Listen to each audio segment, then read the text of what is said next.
नाम मतलब ऐसे करते ना।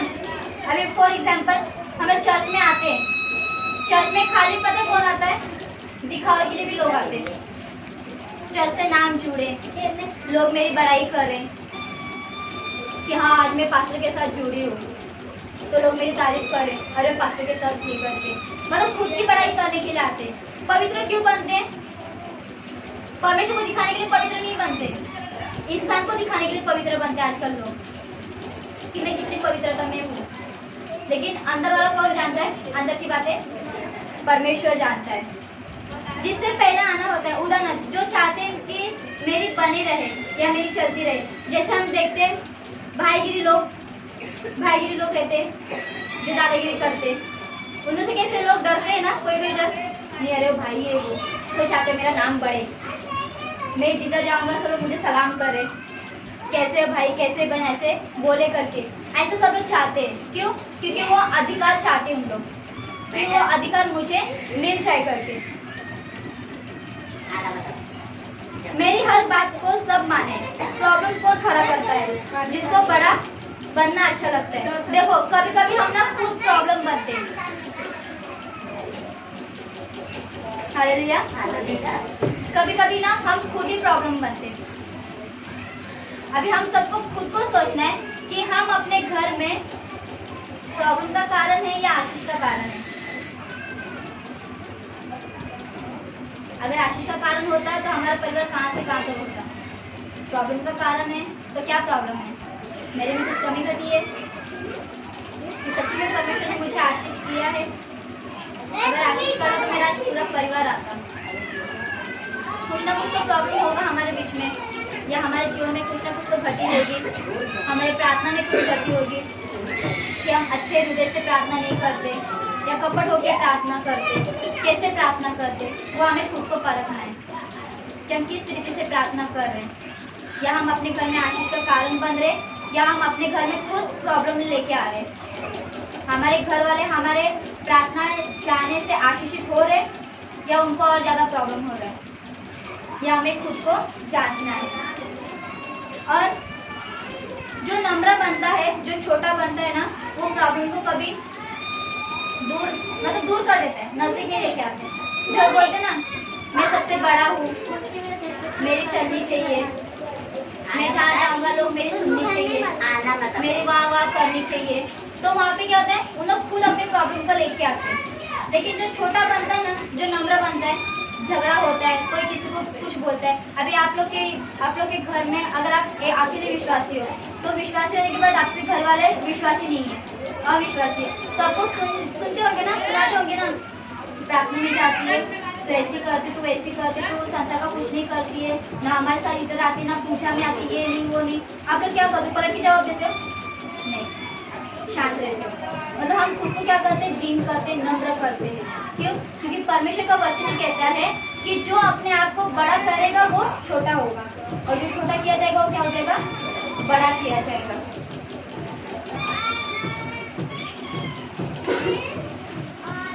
आप इसलिए नम्र हो, आपका नाम उठा लिया जाए, तो आप में घमंड है, आप परमेश्वर से नहीं रिपीटेशन से प्यार करते हैं। मतलब जैसे मैंने अभी कहा, अगर आप नम्र हो ना तो आप परमेश्वर से प्यार करोगे। अगर आप में नम्र नहीं है, अगर आप में घमंड है ना, तो फिर कुछ काम का नहीं है, तो फिर वो दिखावा है। अगर मैं यहाँ पे आज वर्शिप कर रही हूँ, अगर मुझ में घमंड रहेगा तो परमेश्वर मेरी वर्शिप नहीं सुनेगा, मेरी प्रार्थना नहीं सुनेगा। अगर कोई पास्टर प्रचार कर रहा है तो अगर उसको घमंड में रहेगा तो उसकी प्रचार परमेश्वर नहीं सुनेगा, लोगों को भी महसूस नहीं होगा। जैसे वो मंदिर में जाके कोई भजन सुनाता है, या स्कूल में जाके कोई कैसे रट्टा मारते, सिर्फ ऊपर से सुनाते बुक की तरफ पढ़ के, वैसे ही हम लोग को फील होगा करके। परमेश्वर का वचन कहता है जो पवित्र इसलिए नहीं होना चाहते कि पवित्रता को खुद को पसंद है, पवित्रता इसलिए बनते हैं कि वे आगे बढ़कर पास्टर बन सके। देखो पवित्र ना कोई लोग क्यों बनते हैं? क्योंकि आगे जाके वो पास्टर बने, आगे जाके वो लीडर बने, आगे जाके वो वर्शिपर बने, या कुछ भी बने, वो पवित्रता दिखावे के लिए है। लेकिन परमेश्वर का वचन क्या कहता है कि तुम पवित्र बनो, क्योंकि मैं क्या हूँ? पवित्र हूँ। परमेश्वर पवित्र है तो परमेश्वर ने हमें कहा है कि तुम भी मेरे जैसे पवित्र बनो, लेकिन हम दिखावा के लिए पवित्र बनते, हम परमेश्वर के लिए पवित्र नहीं बनते। हम जहाँ भी जाएंगे दिखावा करेंगे कि मैं कितनी पवित्रता में हूँ, कितना परमेश्वर की आज्ञा का पालन करती हूँ, कितना प्रार्थना करती हूँ, कितना वर्शिप करती हूँ। ये सब क्या है? अपवित्रता है।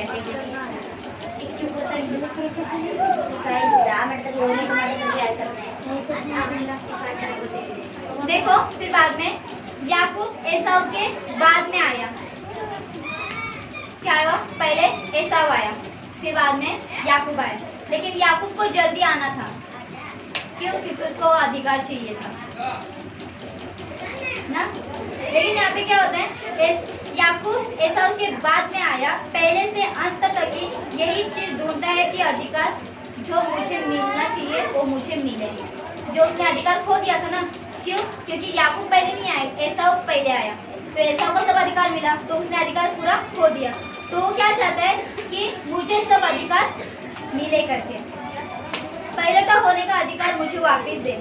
जब एसाव अपने पिताजी के लिए खाना बना रहा था इसहाक के लिए कि वो आशीष दे करके, क्योंकि वो मरने पर था। तो जब एसाव खाना बना रहा था तब उसने याकूब ने, जब वो बाहर से आया तब उसने देखा कि एसाव क्या कर रहा है, खाना बना रहा है। तो वो उससे अपनी मम्मी के पास गया, उसको ऐसे जाके बोला।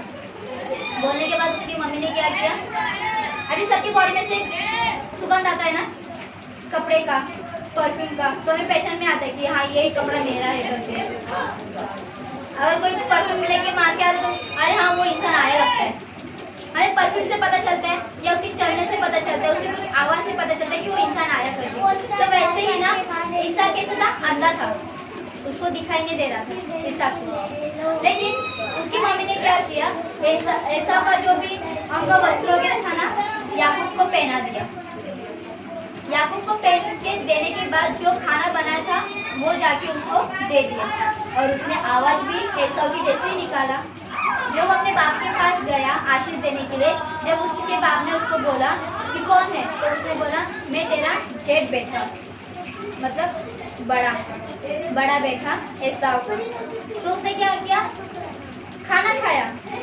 एसाव ने, उसके पिता ने खाना खाया और उसे क्या दी, आशीष दी। आशीष देने के बाद याकूब वहाँ से चला गया। फिर एसाव खाना लेके आया, फिर उसने बोला पिताजी खाना खा रहे थे, फिर उसने बोला तू कौन है, तो उसने क्या बोला, मैं एसाव हूँ।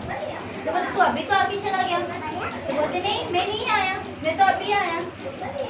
फिर उसको पता चला कि कौन आके गया, उसका छोटा भाई याकूब आशीष पूरा लेके चला गया। और फिर वो वहाँ पे रोने लगा कि मुझे मेरा आशीष चाहिए, जो तूने मेरे लिए आशीष रखा था वो मुझे आशीष मुझे दोबारा चाहिए, ऐसा उसने बोला। परमेश्वर हमें कैसे तोड़ता है, जो हम चाहते हैं वो न करके।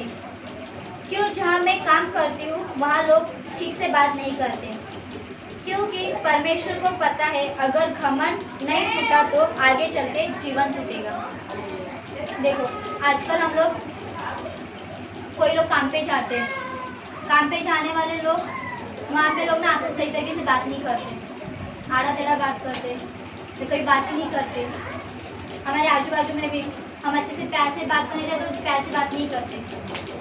क्यों? क्योंकि हमारे मन में कुछ तो घमंड होगा, हमें नहीं पता, लेकिन परमेश्वर को पता है कि हमें कहाँ घमंड है, किस बात का घमंड है। तो परमेश्वर हमें उधर इस्तेमाल करता है कि तुझे बहुत घमंड है ना, जाकर उधर जा। तेरे आजू बाजू में लोग रखेंगे, आपके आजू बाजू में लोग रखेंगे वैसे कि आपका घमंड टूटे। अगर आपका घमंड नहीं टूटेगा तो आगे जाके आपका जीवन भी टूटेगा। परमेश्वर का वचन कहता है परमेश्वर आपके घमंड को तोड़ने के लिए आपको ऐसी जगह रखता है जहाँ पर आप टूटो, शून्य बनो और उस पर निर्भर रहना सीखो। जैसे मैंने अभी बताया, परमेश्वर आपको कहीं भी उपयोग करेगा, किसी भी जगह में आपको उपयोग करेगा कि जहाँ आपका घमंड टूटे, तो वहाँ पे क्या हो जाओ, पूरे टूट जाओ। जब आप आत्मा में हार जाते हैं ना, जब आपको लगता है कि मेरा सहारा कोई नहीं है, वहाँ पे आप परमेश्वर आपका सहारा बन के आएगा। जब आप खुद को शून्य करते हैं ना, तो परमेश्वर शून्य में से आपको बढ़ाता है। शून्य को कितना इम्पोर्टेंट है, शून्य के आगे एक लगाएंगे तो 10 होगा, और एक जीरो लगाएंगे तो 100 हो जाएगा, और जीरो लगाएंगे तो 1000 हो जाएगा। ऐसे जीरो जीरो लगाते लगाते कितना हो जाएगा, लाखों करोड़ अरब ऐसा हो जाएगा। मतलब शून्य को कितना इंपॉर्टेंट है। वैसे ही परमेश्वर बोला कि तू खुद को शून्य कर, तू जितना खुद को शून्य करेगी, जितना खुद को नम्र करेगी, दिन करेगी ना, उतना परमेश्वर आपको उठाएगा। है? हम किसी को भी बदल नहीं सकते। जब आप किसी को बदलने की कोशिश करते हो ना, तो याद रखना, पानी को दाखरस बनाने की कोशिश सिर्फ परमेश्वर करता है, आप नहीं कर सकते। हम बोलते मैं उसको बदलूंगा, मैं उसको बदलूंगा, उसके नेचर को बदलूंगा, उसके स्वभाव को बदलूंगा, नहीं होगा। हम नहीं कर सकते, हमारे हाथ में नहीं है किसी को बदलना, किसी को कुछ डांटना बोलना हम कर सकते हैं, लेकिन उसके जो पूरा जो स्वभाव है उसको हम बदल नहीं सकते। सिर्फ बदल कौन सकता है, हमारा परमेश्वर बदल सकते हैं। जैसे काना नगर की शादी में जैसे परमेश्वर ने पानी को दाखरस किया, तो वैसे ही आपके जीवन को, मेरे जीवन को परमेश्वर क्यों नहीं बदलेगा, बदल सकता है ना। अगर आप परमेश्वर के करीब जाओ तो आपको बदलेगा।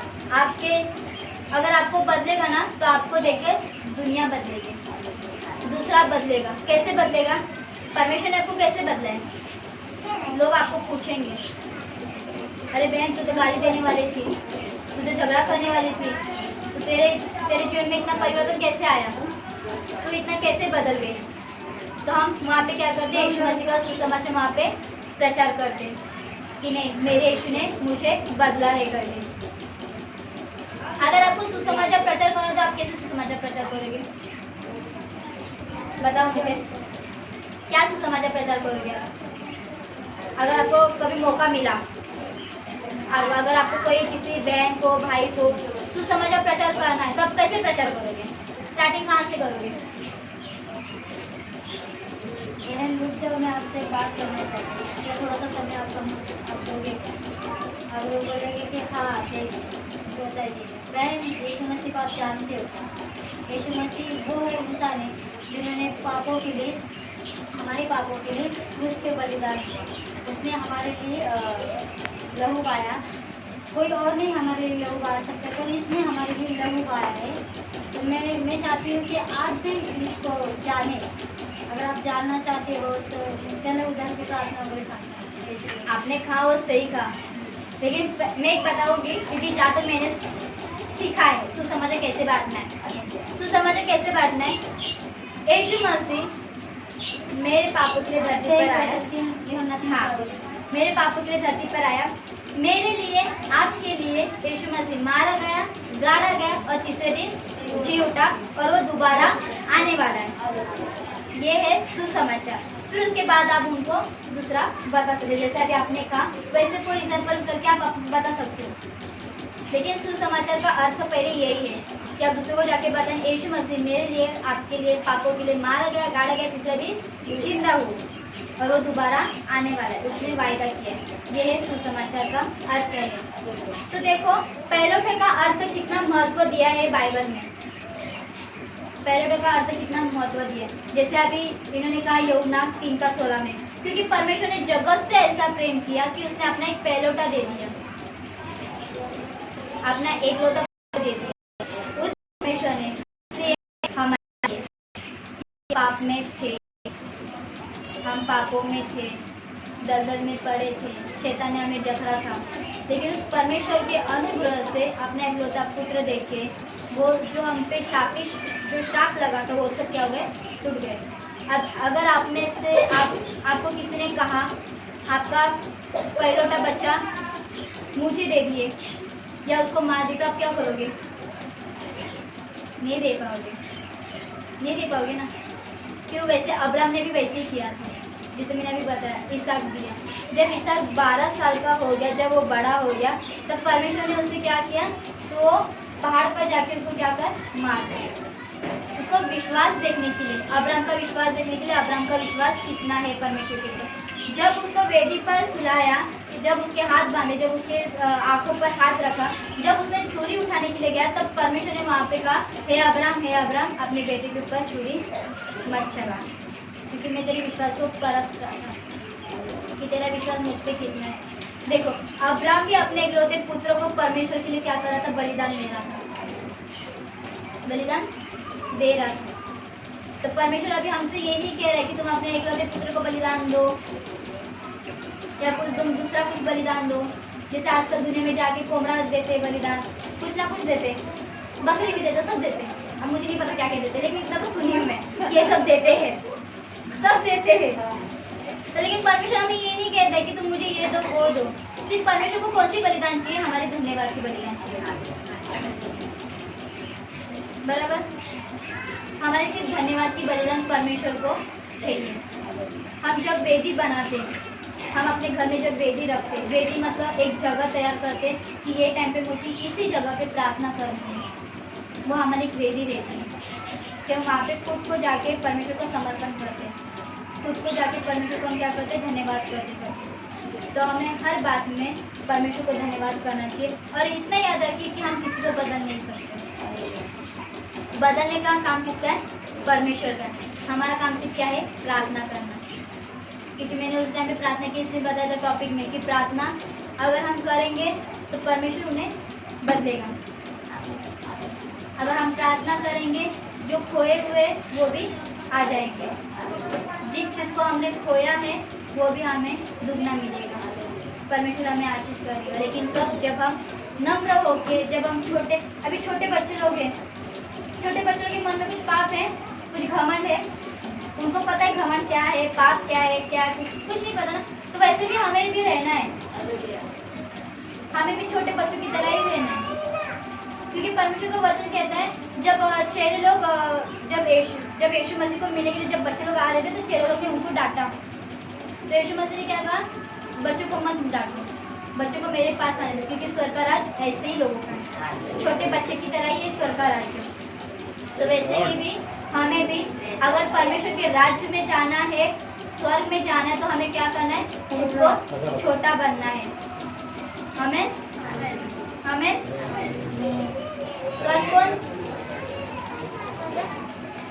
कौन चाहता है कि हम छोटे बने। अभी आप लोग बूढ़े हो गए मुझे पता है, आप लोग बूढ़े हो गए मुझे पता है, लेकिन छोटा आपको छोटा बनना है। और किसको बनना है, छोटा, सबको छोटा बनना है।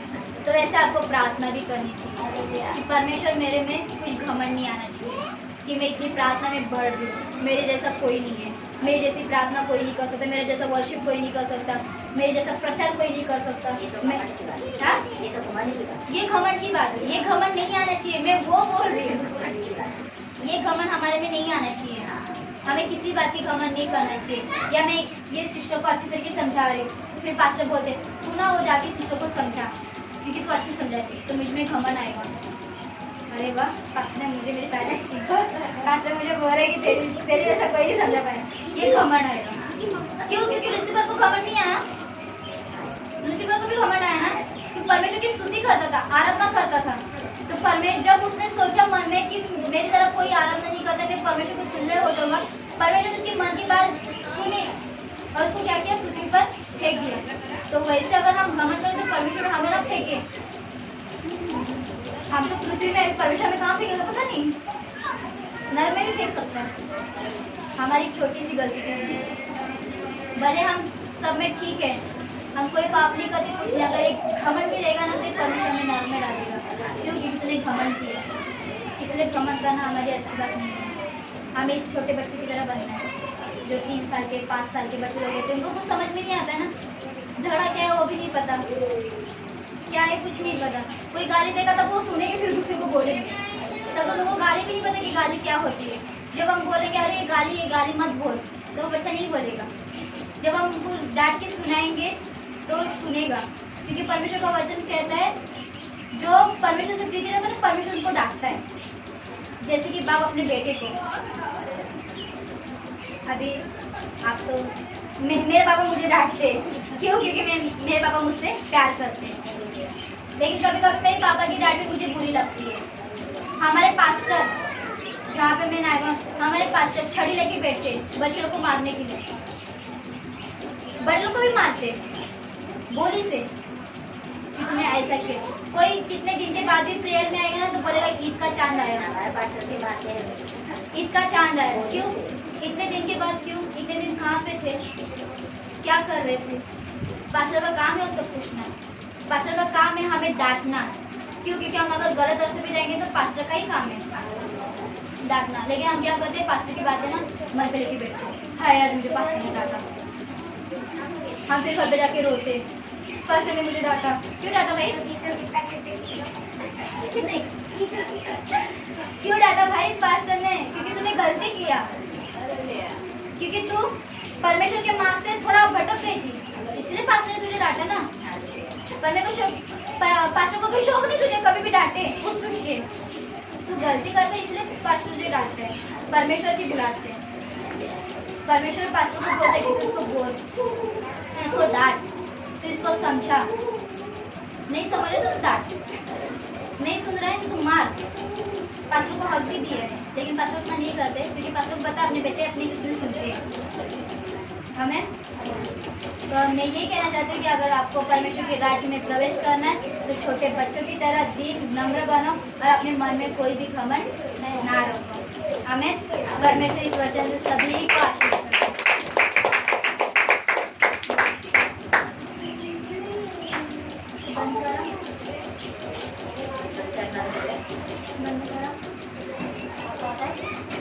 बटन को तो बंद करो।